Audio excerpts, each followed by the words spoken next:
Sabe aquela situação que você só responde com yes, yes, mas na verdade você não entendeu absolutamente nada? Pois é, isso aconteceu comigo quando eu estava trabalhando num restaurante lá na Nova Zelândia. E o pior, o gerente era indiano. Sabe aquele sotaque que você não estava acostumada e você não entende nada? Pois é. Bem-vindo ao segundo vídeo da playlist Histórias Reais com o Inglês, onde eu vou contar para vocês algumas histórias curiosas, divertidas e engraçadas que eu passei durante os meus intercâmbios no exterior. Bem, então como foi essa situação? Eu estava procurando por emprego através de grupos do Facebook, o que é bem comum no exterior, você usar o Facebook para encontrar oportunidades de emprego, conhecer pessoas no exterior. E eu encontrei então um anúncio de um brasileiro que estava ofertando uma vaga de garçonete no restaurante onde ele trabalhava. Era uma vaga somente para os finais de semana e era quando eu poderia então trabalhar. O meu visto permitia estudo e trabalho, então eu podia trabalhar 20 horas por semana, né? Então eu pensei, por que não? Vou tentar. Era na mesma cidade que eu estava morando, claro que o deslocamento era um pouquinho longe, mas tudo bem, eu ia dar um jeito. Então eu fui e a entrevista lá para conseguir a vaga era com a gerente, que ela era da Alemanha, mas ela se comunicava em inglês, então a entrevista foi totalmente em inglês. E como eles precisavam muito de alguém para fazer os turnos do final de semana, ela me aceitou, mesmo eu não tendo experiência como garçonete. Então me desafiei, aceitei, comecei a trabalhar no dia seguinte, eu fui para a entrevista durante a semana. Não, foi acho que no sábado e já tinha um turno no domingo. Então eu comecei, eles me deram a camiseta do uniforme, me explicaram mais ou menos como tudo funcionava. E aí o brasileiro, então, que foi a pessoa que anunciou a vaga no Facebook, me explicou basicamente como tudo funcionava em português, até para facilitar um pouquinho a situação ali, porque eram muitas coisas que a gente precisava fazer. A gente precisa, sabe aquele, era um tipo de bar, restaurante que transmite vários jogos, né? Esportes, um bar de esportes. Se eu não me engano, era Mayfield Sports Bar. Eu não vou lembrar exatamente o nome. Mas então ele me explicou porque eu tinha que servir as bebidas no balcão, pedir, anotar, né, os pedidos de comida. O bar tinha aquelas máquinas para fazer aposta, enfim, tipo cassino, eu não sei exatamente o nome. Então a gente tinha que esvaziar aquelas máquinas, reabastecer, reprogramar. Então também tinha essa função para fazer. Tinha que saber fazer café. Então, se no turno que eu estivesse não teria algum outro funcionário que soubesse fazer café, eu teria que me virar e fazer um café também naquelas máquinas de barista. Então eram muitas coisas e ele me explicou tudo. Ainda bem, guarda essa informação. Tudo bem, fui para o meu primeiro dia de trabalho, tudo certo. Tinha um cara lá também que trabalhava lá, que ele era nativo da Nova Zelândia e ele estava aprendendo português.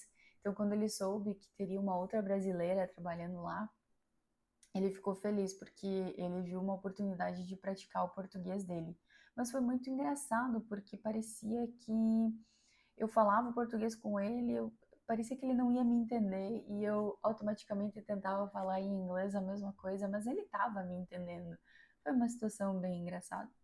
Enfim, teve um turno então que eu fui trabalhar e naquele turno o outro brasileiro não estaria, então eu seria a única brasileira naquele horário de trabalho. Era num sábado.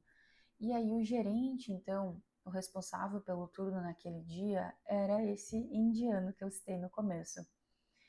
Ele não me conhecia ainda, mas ele sabia que tinha uma garçonete nova trabalhando por lá, então ele sentiu a necessidade de me explicar novamente como tudo funcionava.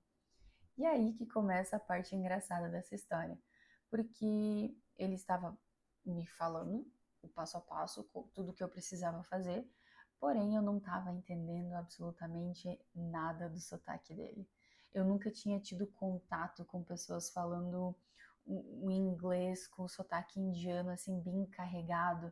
Se você que está me assistindo aqui já sabe como é o sotaque indiano, você sabe o que eu tô falando. Se você ainda não sabe, procura vídeos no YouTube, né, aqui de pessoas falando em inglês indiano. É bem complicado.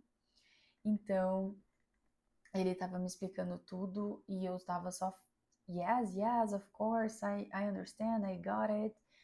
Mas na verdade eu estava entendendo pouca coisa. E isso é muito legal, porque eu estava fingindo que eu entendia tudo, mas por dentro eu estava, meu Deus, o que que ele acabou de explicar? O que que ele quis dizer com isso? Será que ele está me pedindo alguma coisa que eu preciso responder e eu não estou respondendo? Foi muito, muito engraçado. Mas assim, sobrevivi àquele shift, aquele turno, no final deu tudo certo. Eu aprendi ouvindo, eu aprendi observando e também errando, né? Porque provavelmente eu servi alguma coisa errada, ninguém reclamou, mas eu lembro que um menino veio e pediu uma Coca-Cola sem açúcar, né? E aí eu não sei se eu servi certo ou não, mas eu servi para ele, ele não voltou a reclamar, então deu tudo certo. É engraçado, porque com o tempo o nosso ouvido vai acostumando com os sotaques, né? E claro que depois daquele dia foi uma lição para mim, né? Para eu começar a ouvir vídeos e áudios e séries, o que for, né?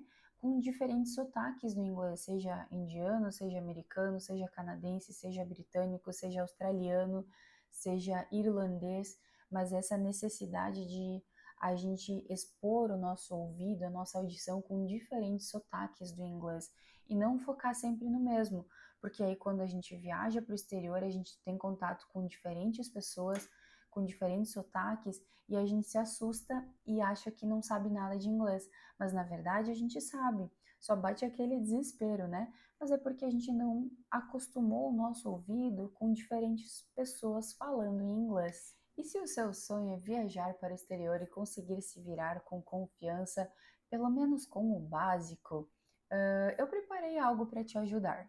Eu preparei o guia prático em inglês para você viajar confiante. Nele você vai encontrar frases em inglês para você usar em diversas situações no exterior, seja no aeroporto, no restaurante, em transporte, em lojas, em situações gerais. E as frases estão descritas como se você fosse ler elas em português para facilitar a sua vida. Esse, eu confesso, que é o tipo de material que eu gostaria de ter antes de viajar. E o link tá para vocês aqui na descrição do vídeo. Vai lá e aproveita porque o preço tá muito especial e é por tempo limitado. Te vejo no próximo vídeo sobre as minhas histórias reais com o inglês. Bye bye!